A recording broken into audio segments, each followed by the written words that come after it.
Welcome to another episode of 1000 Actually Fun Books, where we review books of every genre looking for the best of fun escapist books. Today we're reviewing the book called Second Son by, there's two authors, Simon Gervais and Ryan Steck. This is the first in a series, an action series, action thriller, I guess, maybe a little bit of espionage going on. The series is called Chase Burke, and there's two currently published. I'm sure there will be more in the future. Okay, so let's talk about the plot. The plot involves our main character, Chase. His brother has been killed in Venezuela or someplace South America during a drug cartel bust. Seems like what's going on. And you get the impression in the prologue talking about his brother that he was involved in rooting out a larger conspiracy of some variety. You don't really get a lot of information about that, but something is going on. And just as he's shot down, he kind of thinks somebody has betrayed me. You know, this was a setup to assassinate him. And then you switch to Chase. And so the rest of the book is about mostly Chase, although there's a couple of other point of view characters that come in. And so Chase is just living his life. You get a little bit of background that he was like ex-special forces or something along those lines. He was in the military, gaining skills that you need for an action story. And but right now he's just this average Joe living his life, and he kind of stumbles upon somebody being attacked. There's like a shootout in downtown New York, and he, or maybe it was DC, I don't remember which city it was, doesn't matter.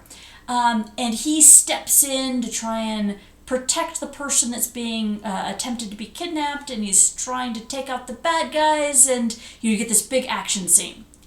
And then he gets arrested, because people are like, you are the one that was causing all this. You know, you set it up. You're part of the bad guys. And he's like, what? And so in the process of trying to clear his name and to avenge his girl and to avenge his brother, and, you know, this thing keeps kind of getting bigger as he unravels what's going on and who is behind it all and why.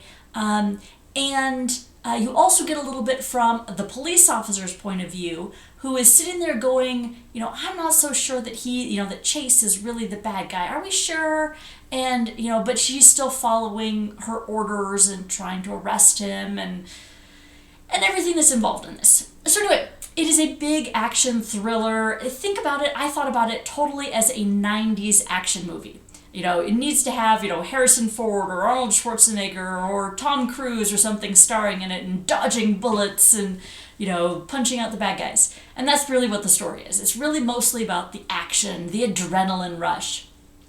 And I will say that the action, they did a great job with it. There is variety in what's going on with the action. It's really well described, so you're never lost in what's going on in the action. You have bad guys that are thoroughly bad, so you can root at them being destroyed, and you have, lots of explosions and fire and shootouts and, everything you could want in an action story. So that's really good. And they also have moments of more quiet tension. Who do you trust? And if you make this, is somebody going to be ambushing you? Or if somebody does ambushing you, are you going to get away? There's a little bit not quite adrenaline, punch outs, but also that tension that you get in a good thriller. The characters I like. So Chase is a likable character. So he's definitely superhero-esque. He has all the skills that you would want for a shootout type of, he can fight really well, almost ninja skills, special, abilities, and be able to identify guns and pick locks and, things like that you're just like, interesting. And then he has the connections you need for some of the skills he doesn't have, the tech or the, people finding resources and things like that. You can call somebody up, hey, I need a favor. And, so I like him as a character, not just because he's a good action star character, but he seems to have good motives. He seems to be a nice person. Something bad is going on down there. He's not just going to cower behind a table. He's going to step up and try and help. And he just happens to have the skills to back that up. He can follow his altruistic desires because he has the ability to do something about it.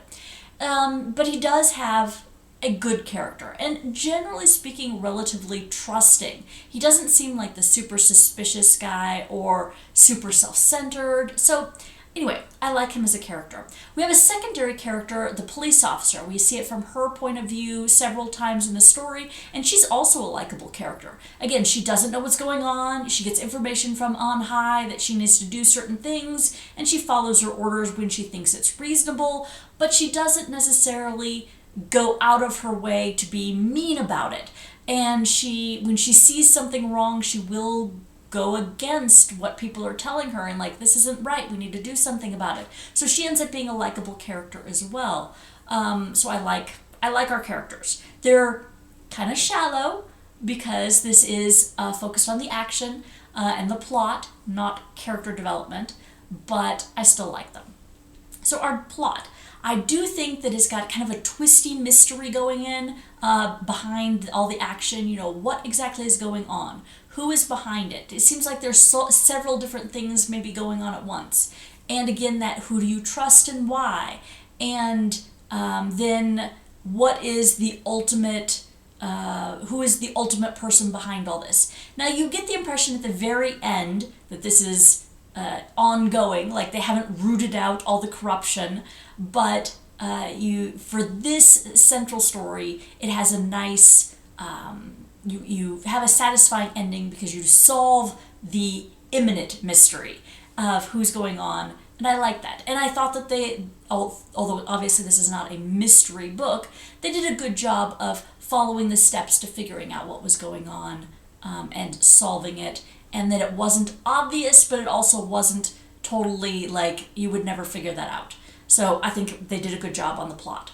The pacing is good, so you have lots of action scenes, but they intersperse it pretty well with reflection, introspection, some background going on. So the pacing was good at the story to space out so it wasn't completely adrenaline, but it also wasn't boring. So they did a good job.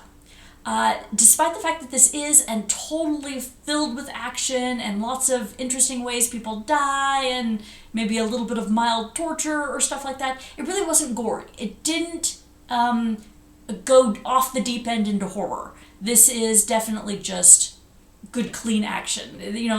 Almost PG-13 in the way it was written, rather than a hard R. So that was good. There's not much I would say I disliked because you come into it with a certain expectation that this is going to be a shallow characters and shallow in a lot of ways, because you have low expectations on the quality of storytelling or whatever. So I ended up being impressed. I liked the writing, I liked the plot, I liked the action, I liked the pacing, I liked the characters. So I really don't have much to say that I dislike. Obviously, somebody who doesn't like this kind of story or movie or whatever would not enjoy it, but somebody who likes this style would, I think, really like it. It's not probably deep enough espionage to put it in that category, but there's enough there to make it interesting.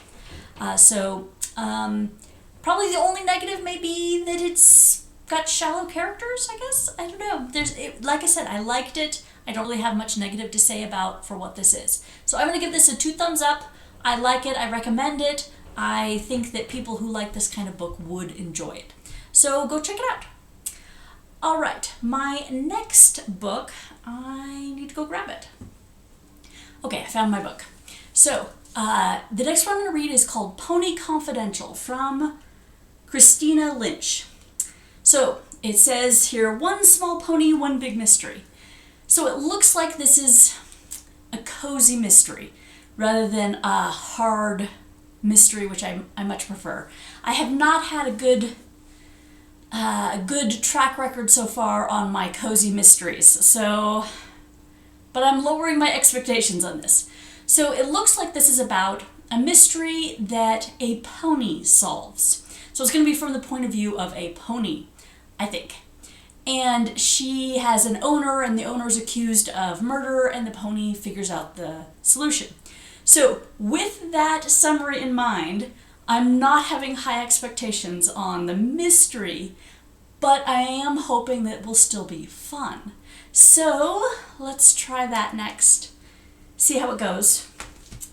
And thank you for watching, and I hope you join me next time.